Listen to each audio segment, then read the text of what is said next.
Hello and welcome to the Global View on this Wednesday. I'm Andrew Gagan. Thanks for joining us here at ausbiz. Let's take a look at the local market. Let's start with what we saw globally overnight.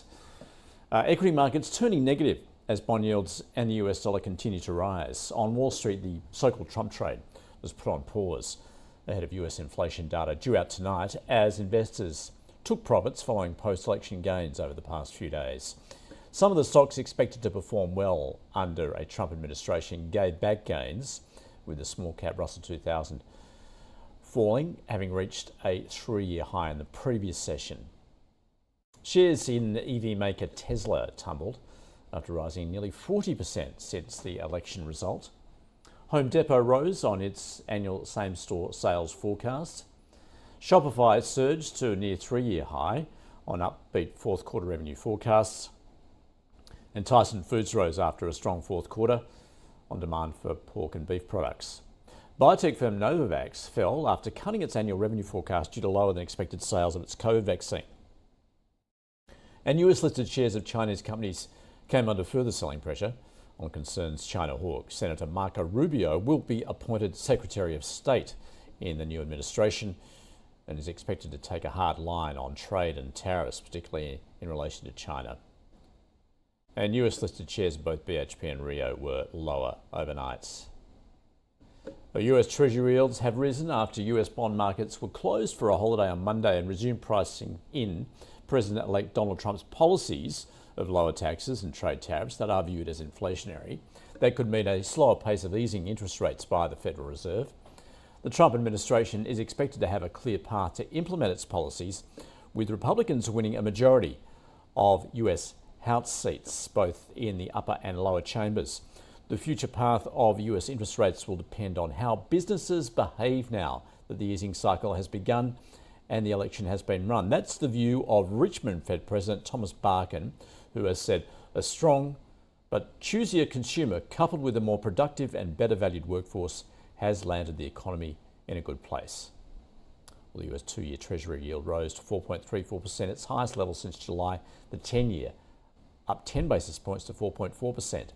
And the US dollar rose to a near 5-month high against major peers, buoyed by expectations of inflationary import tariffs. The Aussie trading at 65.3 US cents. And in terms of commodities, oil prices remaining at 2-week lows, having dropped about 5% over the past 2 sessions as investors consider OPEC's latest downward revision of demand growth and a strong US dollar. Brent futures at $71 a barrel. Metals prices remain under pressure. Copper off another 2%, iron ore at $100 US a tonne, and the gold price now close to a 2-month low at $2,600. And Bitcoin, that did come within touching distance of $90,000 US, has since come back a little, riding a wave of euphoria since the election of Donald Trump. Well, to get across all those market movements we've seen, particularly on Wall Street, I caught up earlier with Howard Silverblatt from S&P Global.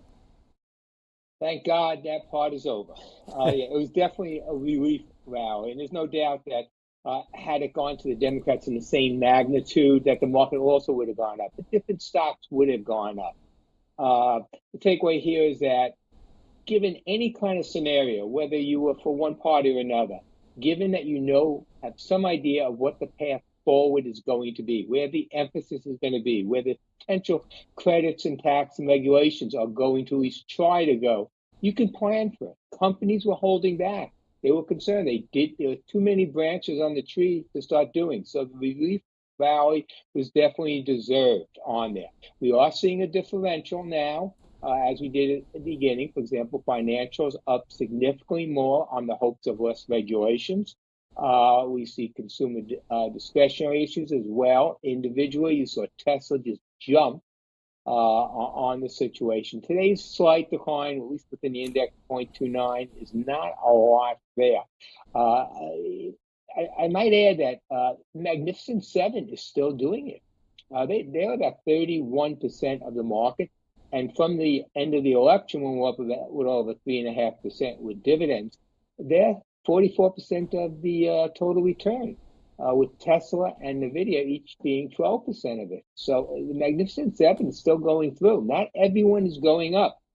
Breath was about almost 400. I think it was 398 last night. I don't have today's final yet. So 4 to 1 is nice to be up. but the bottom line is not everyone is up. The solar and related energy issues, which are expected to lose credit probably, have gone down significantly. We're seeing that. We're seeing also anything related to China with the trade. The initial appointments look like Trump's going to be very tough on China. We'll see if he carries through on that. But anyone who's getting products and supplies from there, the tariffs are going to cost you, and you're not going to be able to pass it all through. Howard, just looking at we've got the chart up there with those quarterly earnings and sales. How do you view those sector performance there, and perhaps the likely trajectory now that we do have that election out of the way? Yeah, these numbers were good, okay? And this is before the election. Earnings for the third quarter actually are setting a record. We have about 87%. NVIDIA is the big one coming next week, but they're setting a record. Sales also setting a record. Margins are very high, about 11.9%. The average is 8.4, 8.5% historically. So margins are very high. Companies are keeping a lot more of what they're making. Projections are holding up. We'll have to see if they start ticking up in different fields. But projections going out show every quarter through 2025, the next 5 quarters, each one being a record number. So there's a lot of optimism on there. We are paying nicely for it, 26 times earnings. But earnings are coming through. Cash flow, we don't have a final yet, but the cash flow is good. And we're expecting a cap expenditure increase to come through, even before Congress does anything for next year. So the economics, the balance sheet, they're nice at this point in time. Howard, I see you point out that you've seen significant inflows into ETS, mostly in the big cap space, but at the same time, we've seen the small caps move, taking a look at the Russell 2000. Yeah, the small caps have done very well. It does not take a lot to move them because of the size. So while the vast majority, of 3/4 of the money is going into big cap, the rest of it, all you need is a couple of percentage points going the other way into small caps. Small cap issue have underperformed generally, and there's a lot of push for that. Eventually they go back up over time. They'll go back to their norms.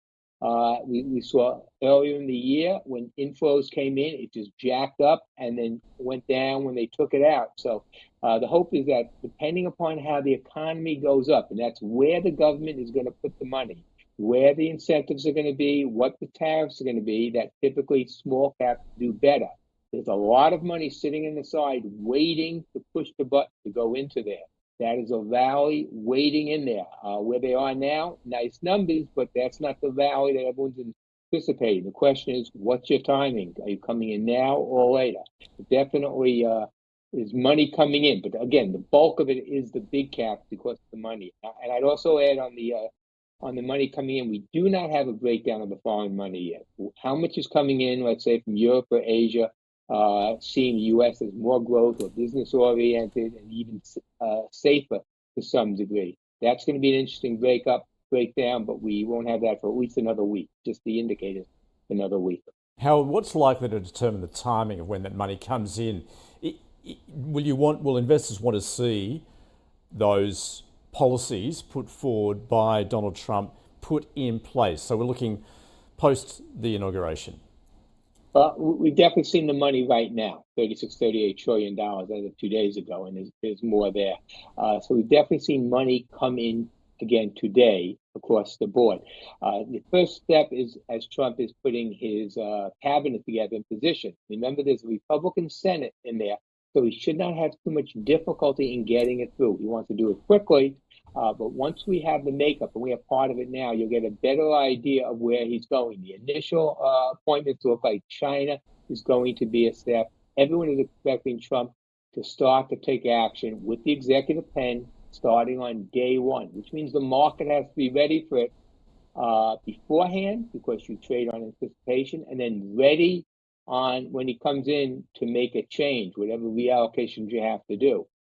So we don't think it's going to be a long trip seeing where the money is going to go.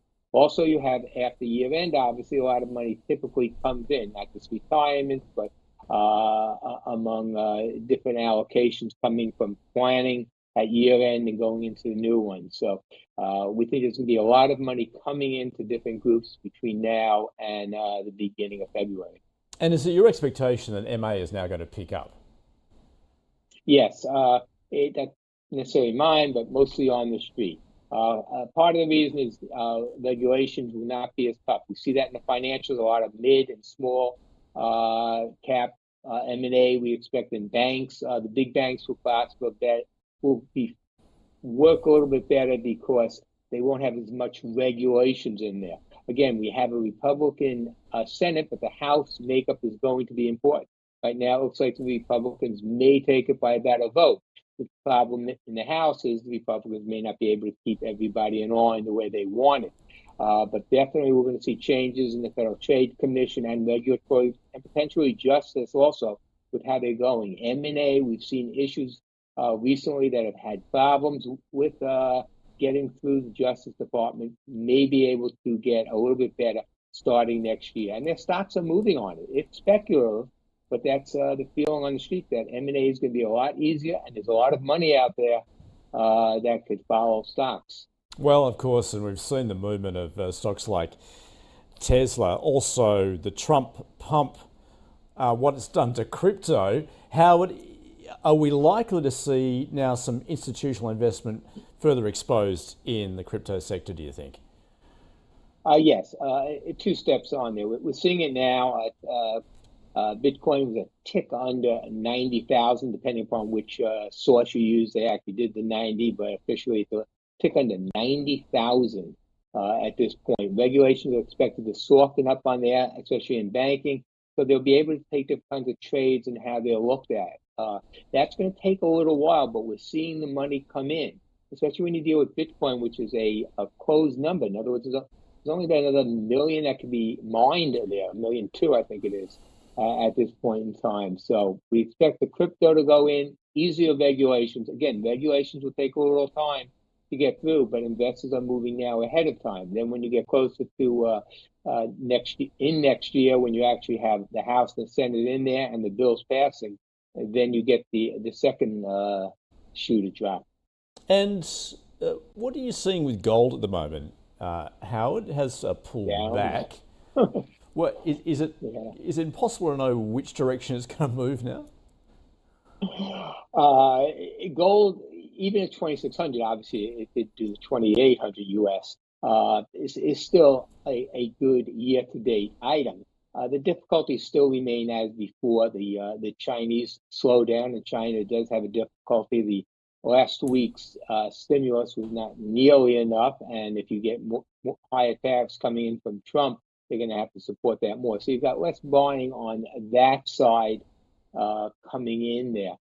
So gold, if it could stay above that 2,500, 2,550 or so, which is seen as a support level, it would be doing better than expected. Again, we've got a lot of known facts in there. Whether you like the course or not, you have a better idea of the course. And, unknown instability is usually better for gold. But either way, if they can hold that mid 25, 2550 level, that's a good indicator for them. They can ride that out through the year. Howard Silverblatt from S&P Global.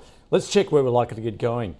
And you can see SPY futures off by 1%. So we are looking for a deeply negative open. We'll get right across that as it unfolds in about a minute or so. Stay with us.